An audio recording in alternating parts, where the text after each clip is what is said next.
오늘 우리에게 주신 하나님의 말씀 역대상 10장 1절부터 14절까지 말씀입니다.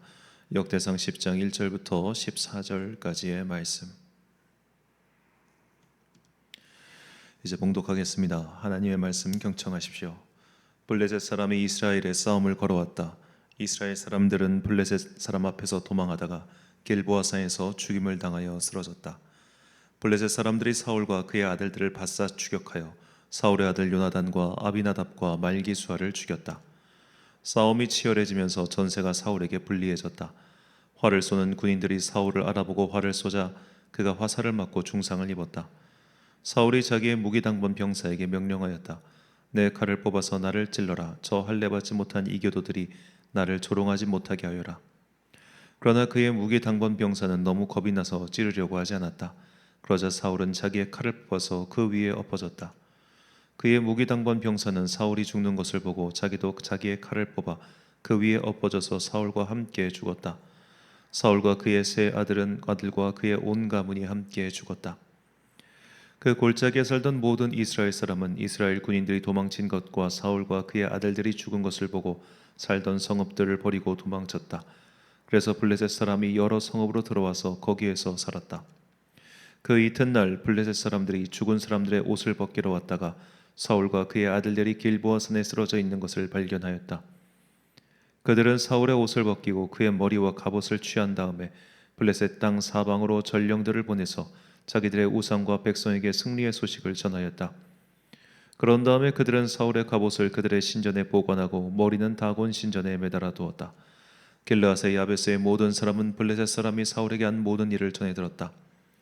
그래서 그들의 용사들이 모두 나서서 사울의 죽음과 그의 아들들의 죽음을 거두어다가 야베스로 가져가서 야베스에 있는 상수리 나무 아래에 그들의 뼈를 먹고 이레 동안 금식하였다. 사울이 주님을 배신하였기 때문에 이렇게 죽었다. 그는 주님의 말씀을 지키지 않았고 오히려 점쟁이와 상의하며 점쟁이의 지도를 받았다. 그는 주님께 지도를 받으려 하지 않았다. 그래서 주님께서 그를 죽이시고 그의 나라를 이새의 아들 다윗에게 맡기셨다. 아멘. 나의 죽음을 적에게 알리지 말라란 제목으로 하나님의 말씀 선포하겠습니다.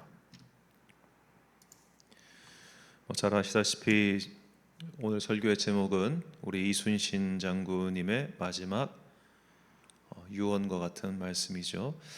자, 어제 김한민 감독의 이순신 3부작 중 마지막 영화인 노량 죽음의 바다가 개봉했습니다. 이순신 장군의 마지막 전쟁인 노량해전을 다룬 영화죠. 민족의 성웅, 그냥 영웅도 아니고 성스러운 영웅인 성웅 이순신 장군이 전쟁에선 승리했지만 본인께서는 전사하는 그야말로 영웅의 모습을 영화로 만든 작품입니다.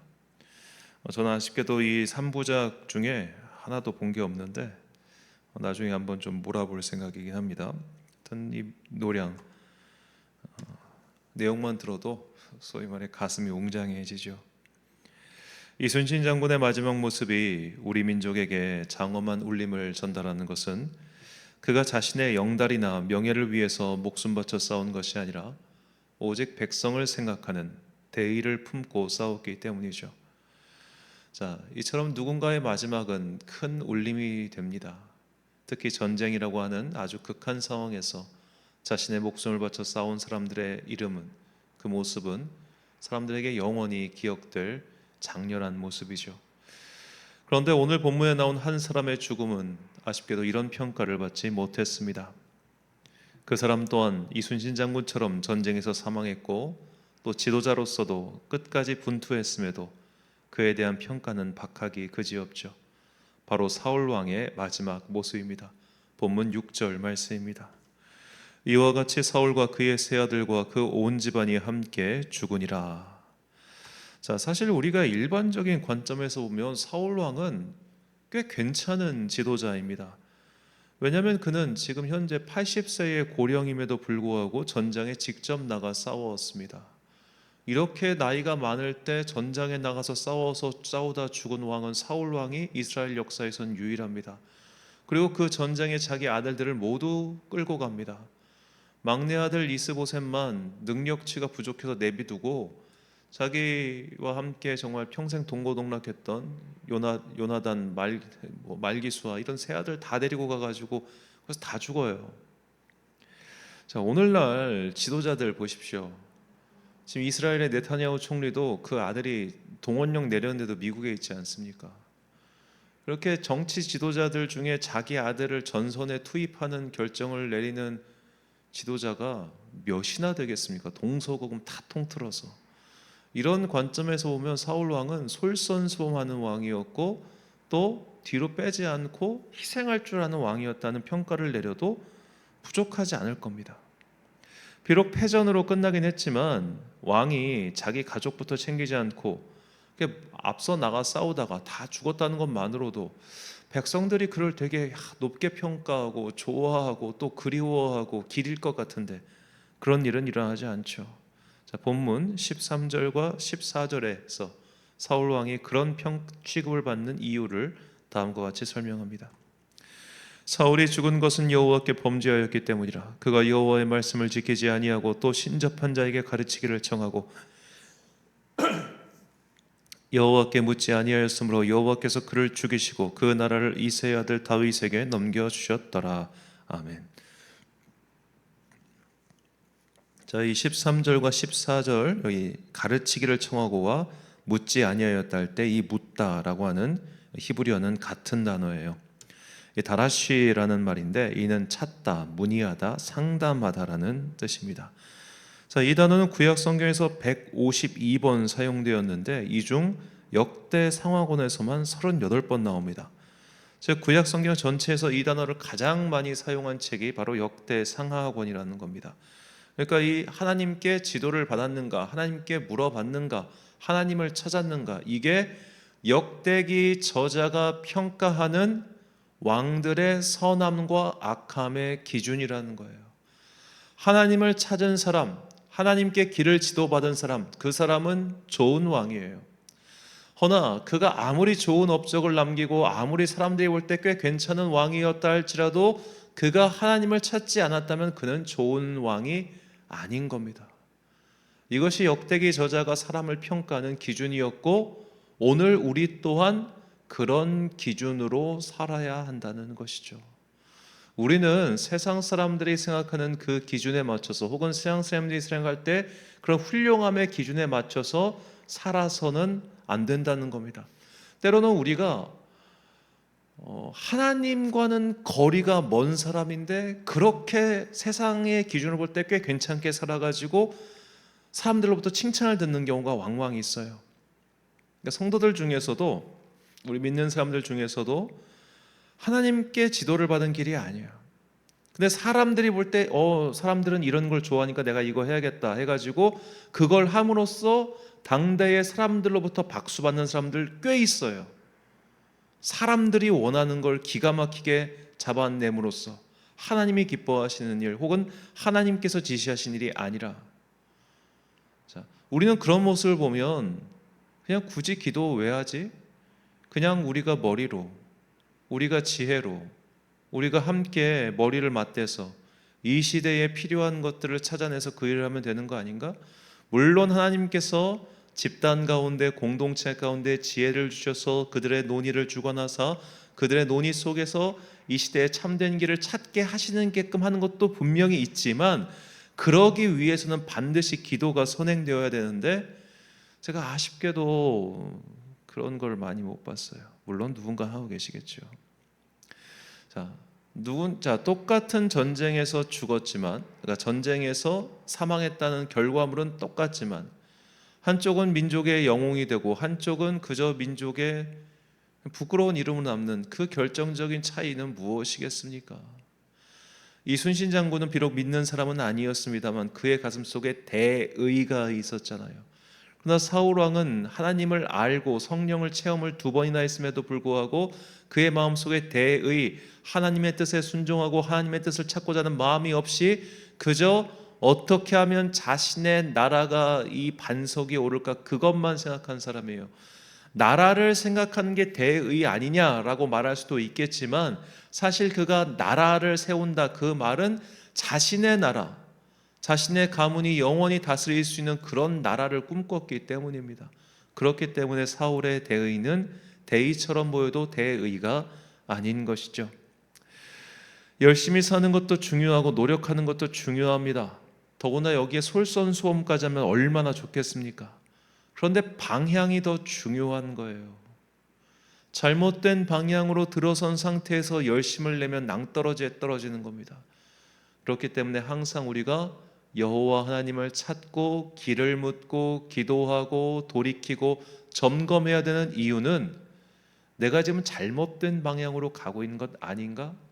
잘못된 상태에서 열심을 내봤자 결국 상하는 것은 우리의 영혼뿐임을 잊지 마십시오.